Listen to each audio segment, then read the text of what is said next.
नेमके काय करताय आमदार धंगेकरांचा सवाल।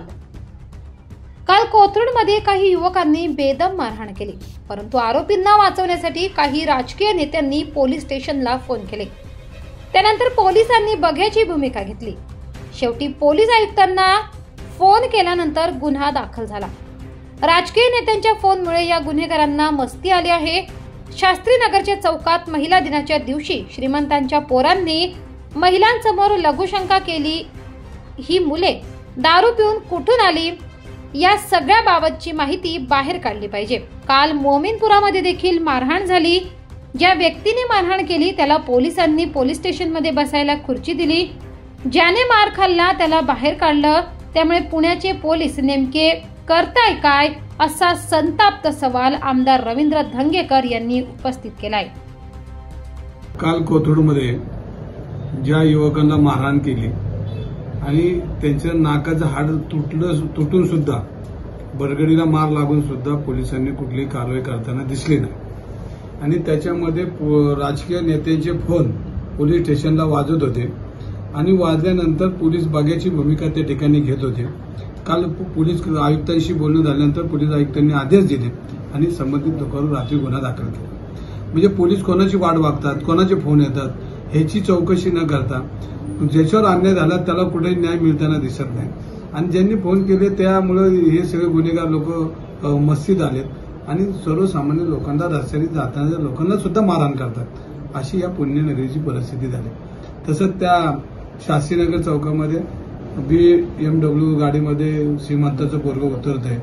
दररोज महिला दिन आहे आणि महिला दिनाच्या निमित्तानं आपण महिलांचा सन्मान करतो, पण त्या चौकामध्ये महिलांच्या समोर लघुशंका करताना चित्र हे पुणेकराला चांगलं नाही।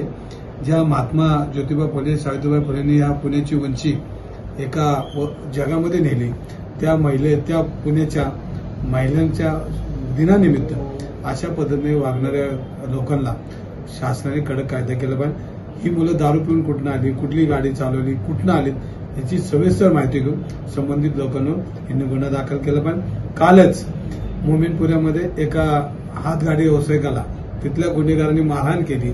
मारहाण केल्यानंतर तो पोलीस चौकीमध्ये गेला। पोलिसांनी गुन्हेगारांना खोडची आणि जो व्यक्ती त्याला मारहाण केली त्याला बाहेर, अशी परिस्थिती आणि त्याच्यामध्ये ते मुलांवर काहीच कारवाई झाली नाही। त्यानंतर त्यांनी एक पोस्ट व्हायरल केली, एक कॉल आणि प्रश्न सॉल्व आणि त्याच्यामध्ये आपण बघितलं असेल त्याच्यामध्ये एका राष्ट्रवादीच्या शहर अध्यक्षाचा फोटो त्याच्यामध्ये आणि अशा पद्धतीने गुन्हेगार जर व्हॉट्सअप आणि फेसबुकवर अशी जाहिरात करत असेल तर पोलीस काय करतात हा महत्वाचा भाग आहे। आणि तसंच खेडमध्ये बी एका युवकाला मारताना दिसतंय, तर पुणे पोलीस गृह खात्याने याच्याकडे लक्ष दिलं पाहिजे। पुण्यात जर वाढत्या पुण्याची परिस्थिती जर अशा पद्धतीने असेल तर त्याला फौज पाटात सगळी यंत्रणा ही गृह खात्याने पुरवली पाहिजे। जॉब्स अंबड नाशिक मधील प्रख्यात प्रायव्हेट लिमिटेड कंपनीत टेलिमार्केटिंग एक्झिक्युटिव्ह साठी जागा, फिमेल 2 जागा, अनुभव 1 ते 3 वर्ष, चांगले कम्युनिकेशन स्किल्स, भाषा ज्ञान मराठी, हिंदी, इंग्लिश, कॉम्प्युटर व इंटरनेट वापरायचे ज्ञान आवश्यक। पेमेंट 15,000 ते 30,000 क्षमता व अनुभवानुसार। तुमचा बायोडेटा CV या नंबरवर पाठवा। 90 11 71 00 11 90 11 71 00 11